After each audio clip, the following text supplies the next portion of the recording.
Hi, Jananayakan, വാഴ 2, മോഹിനിയാട്ടം, ഈ 3 സിനിമകളെക്കുറിച്ചാണ് ഇപ്പോൾ പറയാൻ പോകുന്നത്. വാഴ 2 ഒരാഴ്ച കൊണ്ട് തന്നെ 100 കോടി എന്ന നേട്ടം സ്വന്തമാക്കി. അതിനുശേഷവും സിനിമ വമ്പൻ കളക്ഷൻ നേടിക്കൊണ്ടിരിക്കുന്നു. 7 കോടിക്ക് മുകളിലാണ് സിനിമ ഓരോ ദിവസവും നേടിക്കൊണ്ടിരിക്കുന്നത്. പക്ഷേ ഇന്ന് കളക്ഷനിൽ കാര്യമായ ഇടിവുണ്ടാകും എന്നുള്ളത് തന്നെയാണ്. കാര്യമായ ഇടിവ് എന്ന് വെച്ച് കഴിഞ്ഞാൽ വാഴ 2നെ സംബന്ധിച്ച് ഒരു ഇടിവ് എന്ന് മാത്രം. അതായത് സാധാരണഗതിയിൽ 7 കോടിക്ക് മുകളിൽ കളക്ഷൻ നേടിയെടുക്കുന്ന ഈ സിനിമ ഇന്ന് അത്രയും എത്തില്ല എന്നുള്ളതാണ്. പക്ഷേ മികച്ച കളക്ഷൻ സിനിമയ്ക്ക് ഉണ്ടാവും എന്നുള്ളത് തന്നെയാണ്. എന്തായാലും 150 കോടിയിലേക്ക് സിനിമ കുതിച്ചുകൊണ്ടിരിക്കുന്നു.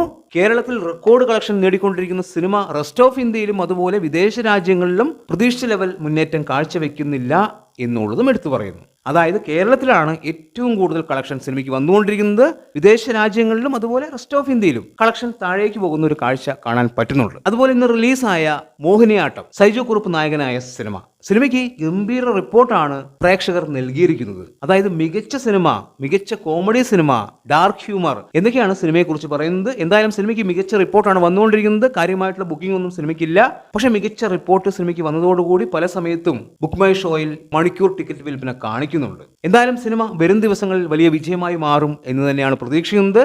എന്തായാലും വലിയ വിജയമായി മാറട്ടെ. വിഷു ദിവസങ്ങളിൽ തകർത്തോടട്ടെ സിനിമ. മറ്റൊന്ന് വിജയുടെ ജനനായകൻ എന്ന സിനിമയാണ്. വിജയുടെ അവസാന സിനിമ, അതായത് അദ്ദേഹത്തിന്റെ സിനിമാ ജീവിതത്തിലെ അവസാന സിനിമയാണ് ജനനായകൻ എന്നുള്ളതാണ് വിജയ് പറഞ്ഞിരിക്കുന്നത്. ഇനി സിനിമയിൽ ഉണ്ടാവില്ല എന്നുള്ളതാണ്. അപ്പോൾ അദ്ദേഹത്തിന് ഈ സിനിമയിലൂടെ വലിയൊരു യാത്രയയപ്പ് കൊടുക്കേണ്ടതാണ്. തീർച്ചയായും ആ രീതിയിൽ തന്നെയാണ് വിജയെ ഇഷ്ടപ്പെടുന്ന ഓരോ വ്യക്തികളും ആ സിനിമയെ നോക്കി കണ്ടത്. പക്ഷെ സിനിമയ്ക്ക് സംഭവിച്ചുകൊണ്ടിരിക്കുന്ന കാര്യങ്ങൾ തീർച്ചയായും ഞെട്ടലോടെയാണ് ഓരോ വ്യക്തികളും അത് കണ്ടുകൊണ്ടിരിക്കുന്നത്. ജനുവരി 9 റിലീസാവും എന്ന് പറഞ്ഞ പടം ഇതുവരെയും റിലീസായിട്ടില്ല.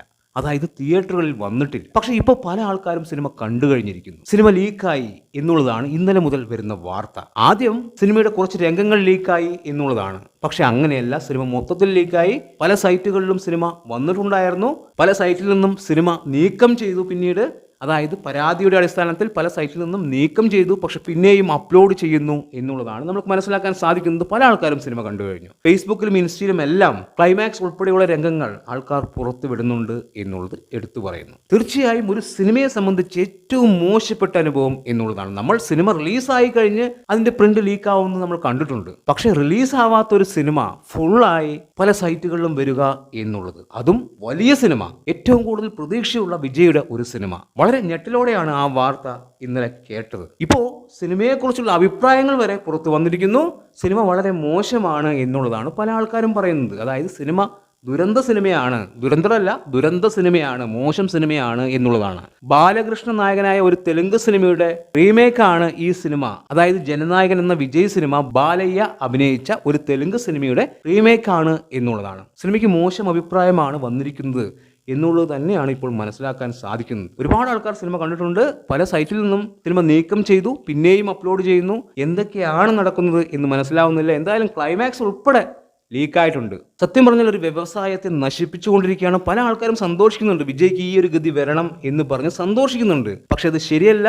ഇതൊരു വ്യവസായത്തെ നശിപ്പിക്കുകയാണ്. പ്രത്യേകിച്ച് ഇത്രയും വലിയൊരു സിനിമ ഇറങ്ങിക്കഴിഞ്ഞ് അത് മോശമാണെങ്കിൽ പരാജയപ്പെടട്ടെ, നല്ല സിനിമയാണെങ്കിൽ വിജയിക്കട്ടെ. ഇത്തരം ചെറ്റ പരിപാടികൾ ഒരിക്കലും ചെയ്യരുത്. ഇത്തരം സൈറ്റിൽ പോയി പടം കണ്ട് അത് മോശമാണ് എന്ന് പറഞ്ഞ് പ്രചരിപ്പിക്കുന്നതിനോട് നമുക്ക് ഒരു യോജിപ്പില്ല.